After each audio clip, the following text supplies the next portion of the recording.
A few weeks ago, I made a video about some simple yet effective frugal habits that helped me to save a lot of money. And that video had a really good response so far, so thank you so much for that. I really believe that the reason behind this, like behind the video being so successful and stuff, is because most of us are actually normal people with normal lives and pretty normal to actually low-ish incomes in an increasingly more and more capitalist world with impossible and absurd inflation rates that nobody can really keep up with. Yet, I believe that just by living more frugally and mindfully and paying attention to a few things here and there, not only it's possible to save money efficiently, but also to live a pretty good life without sacrificing too much. I just guess that I'm really bad at lists though, because right after I made that video, it occurred to me that there are so many more things, frugal things that I do that help me to save money. And that's why I'm making this video today, because I truly believe that these simple frugal habits can help you immensely save thousands each year as well. I can't believe I haven't mentioned this in the other video, but I've been doing this for years, people, and I cannot recommend it enough, which is living in a small apartment. When I moved in this very owned studio apartment a little over 3 years ago, this was pretty much everything that I could afford at the time, like with the job that I had at the time and the salary that I had at the time. And now I have a different job and I earn slightly more than I used to when I got in here, but I still keep living here, even if I could potentially afford something bigger, because I personally do not see the point of spreading myself financially too thin just so that I can live in a bigger place. So I just keep living here, and I highly encourage you to take a look at your basic living costs. And if you're spending too much on them, if you're struggling to constantly keep up with rent and utilities and stuff, then there is probably something that you can reconsider in your living situation, because living in a smaller space significantly impacts your finances in a positive way. You have a smaller place to deal with. Therefore, you have smaller things to deal with, smaller place to maintain and to heat up in winter and all of that. And living in a smaller space can only mean that you're saving a lot each year. This is something that I mentioned quite a lot of times in past videos, but there's a lot of new people around here, so I thought I could give this a further mention in this video as well. And this is also something that I've been doing for a while now, and I absolutely recommend it, because this method alone helped me to save over 1,000 euros in 2023, which is the things that I haven't bought jar. Basically, every time that I'm thinking about buying something, but I make the conscious decision not to buy that item. And it can be anything from something really small to something, bigger, like, a holiday or an expensive experience that I want to do. But I realized for some reason that I can, one way or the other, I can perfectly live without that thing. I take the money that I would have spent and I put it in the jar. And I do it again for pretty much anything. It can be a snack that I want to buy, something unhealthy at the supermarket, but I decide, I'm gonna do without it, or again, something more expensive. I personally like to do this thing for an entire year because it's very rewarding and very satisfying to see how many things I say no to within a year and how I can literally visualize that money being put towards something that for me, it's more important and more meaningful. So what I like to do is to keep a little piece of paper in the jar where I note down the item that I said no to and the amount of money that I would have spent.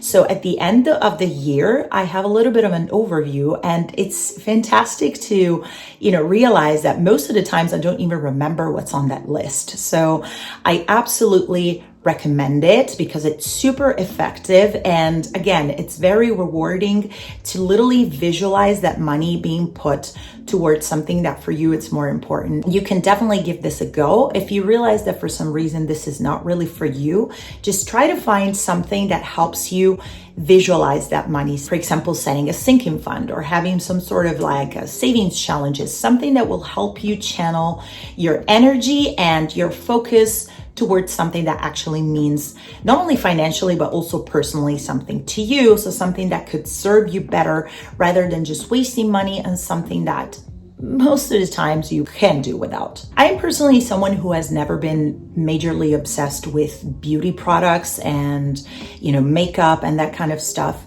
Yet I still like to take care of myself a lot, but I have a pretty simple beauty routine and I try to stick to simplicity. I don't use tons of products and I try to stick to the things that I know that I need and the things that I know that I like, because I don't personally see the point of wasting so much money on tons of products that most of the time promise something that cannot really maintain. So I know what I like, I know what I need, and I try to stick to a simple routine. This doesn't mean that I neglect myself. This doesn't mean that I don't take enough care of myself. And this doesn't mean that I don't like the occasional visit to the hair salon or, to get a pedicure done or whatever that beauty treatment might be. I like simplicity. I don't like to use a lot of things, and I stick to the things that I like and that I know that I need and that work for me. If for some reason I try something that doesn't really work for me, if possible, I try to use it up anyways and kind of suck it up and accept the defeat. Or if I can, I try to maybe give it to someone else who might be happier with that product. I highly encourage you to take a look at, your toiletries bag or your makeup bag. If there are too many products in there, there's probably something that you can reconsider, because using more products and spending a lot of money on a lot of different products doesn't mean that you take better care of yourself. Self-care is not measured by the amount of money that you necessarily spend on products. You can perfectly take good care of yourself by sticking to simple routines and, getting beauty treatments done at home. Just to make a few examples, I like to stock up on sheet masks when I go to the drugstore and I see that they're on sale. I like to, dedicate those 5 to 10 minutes to my skincare routine in the morning and in the evening. I don't use a lot of makeup, I know, but that's what works for me. I can't be bothered to find the perfect blush, the perfect concealer, the perfect foundation that works for my weird skin. So I just accept myself for who I am and I just try to work with what I have. My point is simplicity is always best, even when you're talking about beauty or makeup. If you've been following me for a while, you probably know that I am a religious monthly budgeter. I've been doing this for years, and this is what helps me to stick to a savings plan. Something that I personally like to do a lot when budgeting is to create my budget by starting from a lower income than the one that I actually get. Because in this way, I always have a little bit of a cushion that allows me to pay myself first. I personally really like the idea of starting with a lower budget and working my month and planning my month with a lower income, because I know that little bit of a cushion, I can use it as a way to pay myself first and to have something that goes automatically towards my savings, no matter what kind of savings it might be or what they are destined for. And I technically have some emergency money, but I also like the idea of this cushion being something that can be used for an eventual emergency if an emergency should come. And also something else that I like to do on top of this is to create each year a little bit of an overview of all of my planned expenses. So if I know that something is due on that specific month, I like to put it in the overview so that way I am always prepared. This is something that might not be doable for everybody, and trust me, I talk from a point of view of somebody who was born and grew up in a country where public transportation was pretty much non-existent. So I know what I'm talking about. But ever since I went to university first, and now specifically now that I've been living abroad for over a decade, I have been exclusively using public transportation. And I am so happy about this life change. I have been car-free since 2014, and I am a religious public transportation user. I personally hate biking. Don't even get me started on that. I know that bike is an alternative for a lot of you. It's healthy, is a lot of fun for most people. It's outdoorsy and sustainable and all of that, but personally I don't really like it. And second, I can't be bothered with something that, like a car, needs a lot of maintenance. And also in Berlin where I live, bikes get stolen a lot. So I personally am someone who wants as less of a hassle as possible, financially and practically speaking. So I've been using public transportation and I can go anywhere without having to worry about anything. It saves me so much money each year because I don't have to pay for car maintenance, I don't have to pay for gas, I don't have to become crazy about parking spaces. And also, if you live in Germany and the company you work for offers this opportunity, you can sign up for a public transportation card where your company pays for a part of it. So now that I've been working for a different company since the beginning of the year, I finally could, take part into this because not every company does it. What I pay for public transportation, and again, I can go anywhere unlimited, is 26.55 euros, which for me beats any cost of any possible bike or car that I would have to maintain. So I personally don't mind if I have to wait 5 extra minutes when it's winter or it's raining, because I know that what I get in return is so much more. For various reasons, I've been doing this in the past few years, and I actually cannot recommend it enough. Not only because it can help you save a lot of money, but also because there can be a lot of beauty in simplicity. And I mean this when it comes to vacations. Instead of constantly going on vacation as far as you can from the place you live in, sometimes it's nice to opt for a staycation or to a vacation, in your surroundings, like close to where you live or in a country you live in or in the immediate proximity of it. Traveling the world is fantastic and I personally love it. It allows you to get to know a lot of new people, new cultures, new places, new traditions, new foods. Like, it's one of the best things in the world. But I kind of feel that we lost touch with our surroundings and, with the country and the places we live in first. So I truly believe that it doesn't really matter where you're traveling to. What matters is how that place makes you feel.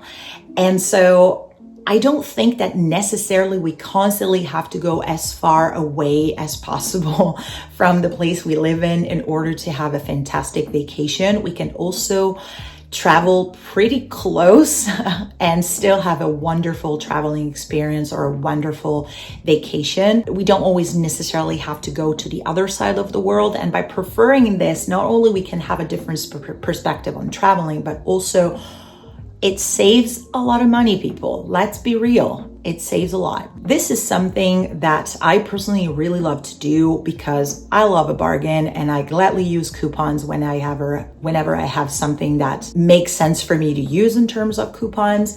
But I buy multiples and I stock up on things that I know that I like and that I use on a regular basis whenever a good sale or a good coupon is available, because I might be paying more now, but future me is gonna be saving a lot of money. So for example, I go to the drugstore, there's a really good deal on the moisturizer that I use, 30% off.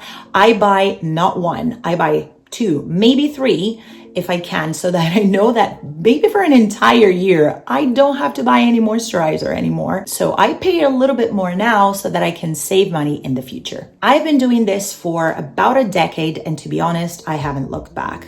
I have been traveling exclusively carry-on for the past 10 or so years. When you travel with a checked baggage, airlines and I think also bus companies, basically, they want to make sure that you pay for that checked baggage. And usually the prices are pretty high. Traveling carry-on only is easier. It makes your life so much easier. You save time, you save money. It's much more mindful and it opens you up to a different traveling experience. So if you have never tried this before, definitely give it a try.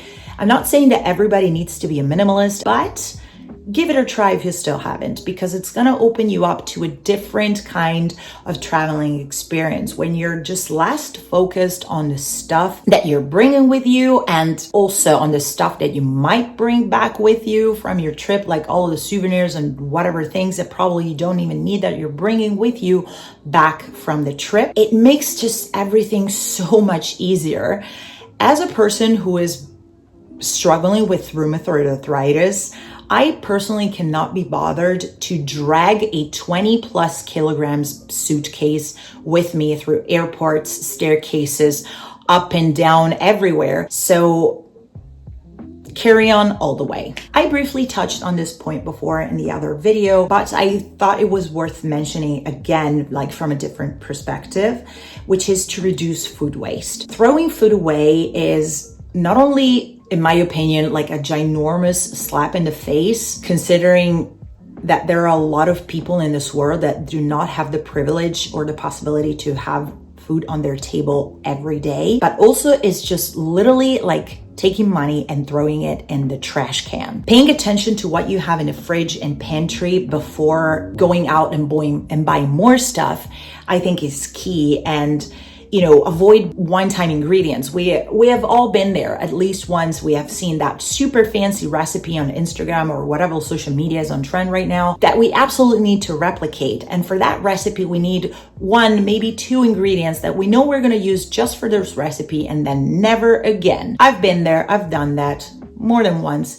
And now I cannot be bothered to do this anymore because I realize that it's a waste of money and it's a waste of resources. So I just rather try to maybe get inspiration, but using the things that I have rather than the risk of throwing what I have in my fridge or pantry. So it's always good to have like those empty all out meals where you use up as much as you can in order not to waste any money and not to waste any food. This kind of brings me to my next point, which is sticking to a healthy, simple diet as much as possible. More fruit and vegetable, more whole foods, more of the good stuff and less processed foods, less sweets, less junk foods, less alcohol.